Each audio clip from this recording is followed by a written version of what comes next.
Hello, parents. This is Pastor Mario here, and thank you for joining us for another conversation starter. As you may have noticed, this past week we did not have youth group, mostly because we're going to be transitioning for the summertime to Wednesdays at 7 p.m. to 9 p.m. And we'll also be having the gym open for basketball and pickleball with the students from 5 p.m. to 7 p.m. right before youth group. And so we kind of gave that break of youth group this past week to kind of get us into that transition. And so this Wednesday, June 8th, will be the first youth group of the summer. And then from here on out, it'll be every Wednesday at 7 p.m. to 9 p.m. And this conversation starter isn't going to be looking on what we've been talking about because we didn't have youth group this past week. It's going to be more of what we're going to be doing the first night of the youth group for the summer. And so the youth group series that we're going to be going throughout the summer is, it's a series that I've titled Gloom to Glory, and it's looking at Joseph's story in the book of Genesis. And that will, by the end of the summer, that will get us through the book of Genesis, which we've been in for about 9 months now. But this first Wednesday night, this coming Wednesday, is not going to be on that series. It's going to kind of be a one-off. Most of you guys know I'm going to be leaving to the Dominican Republic on a missions trip this coming Saturday, June 11th. And so June 15th, next week's Wednesday, youth group will indeed be canceled. Dawson and Jerica, who are some of our other youth leaders, will not be here. They're getting married Saturday, and so we're really not going to have too many leaders to kind of lead. And so we've kind of just decided, all right, on the 15th we won't have youth group. I'll be out of the country. Everyone else will be kind of busy, and so again, that will be some more break time.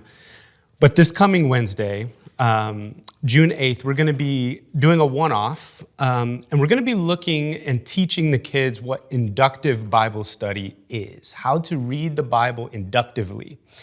And this is if you're not familiar with it, it's a very great way of reading the Bible in a way where you are informed of questions that you may have on a particular passage. It helps you to kind of work through the text without going to outside resources. Nothing against devotionals or commentaries or anything like that, or like devotional material. But this is a way where you can actually read the scriptures and labor with it. And we want to teach the kids to labor with the scriptures, that sometimes you're going to read the Bible and it's not always going to be straightforward.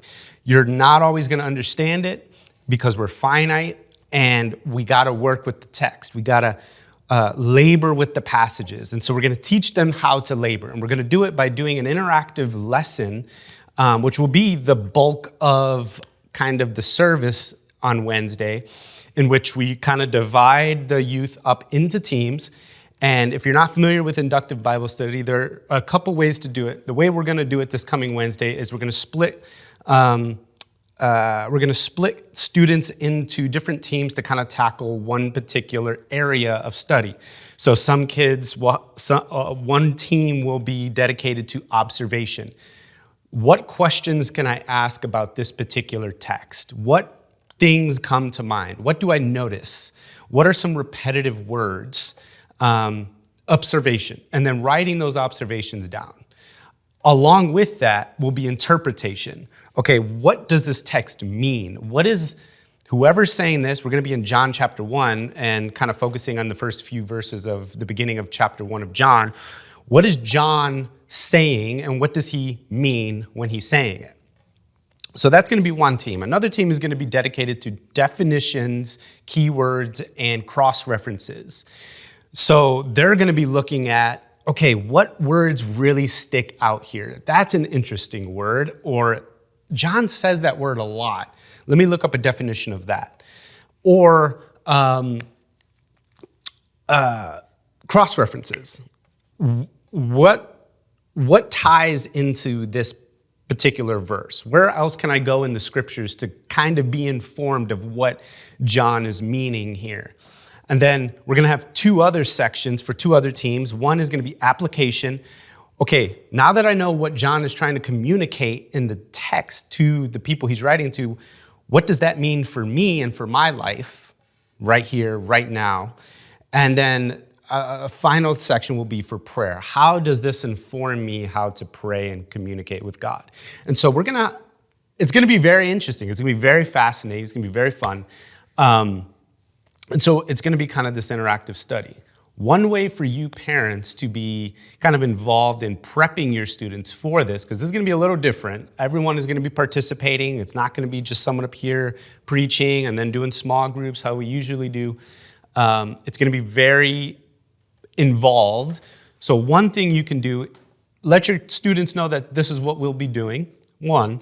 And 2, encourage them to come. Ask them and have some conversation with them. Like, so when you read the Bible, like, where do you struggle with reading the Bible? Is it like an understanding some passages? Is it understanding how this actually relates to you? Is this understanding how this is important at all? Like, have a conversation with your student about their interaction with the Bible. And you don't have to interrogate them. You don't have to ask them how many times do you read a week or anything like that. You just say, hey, listen, so, just tell them like, listen, youth group this coming Wednesday, it's gonna be very interesting. You guys are gonna learn a new way to kind of read the Bible. But how do you read the Bible? Like, tell me, what do you usually do when you read? And this would be a great way, parents, for you to be able to be involved with them and kind of helping them to understand that it's okay to wrestle with the Bible. Maybe you can even tell some testimony of maybe some times when you've read a passage in Scripture and it just didn't make sense, right? It didn't make sense, it was confusing, or you understood what it said, but you were going through a grieving process because of something that happened in this particular time of life, and you just didn't care what it said. And you were just like, God, I'm struggling with this. I know what you mean, but I feel like this isn't what I need right now. Anything like that.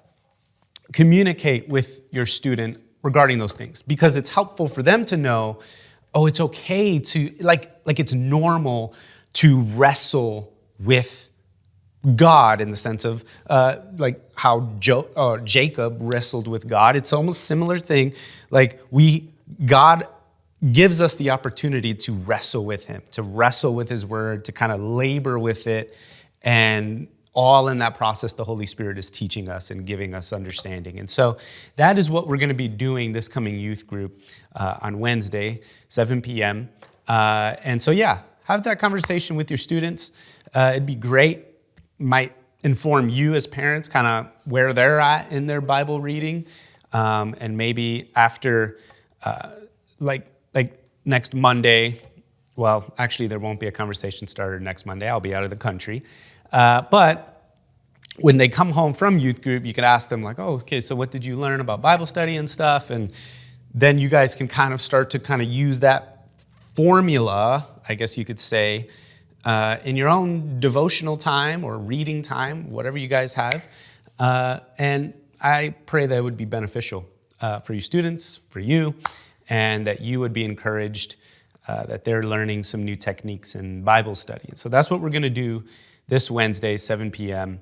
I'm also going to be ordering some pizza, so you can encourage them. There will be pizza there.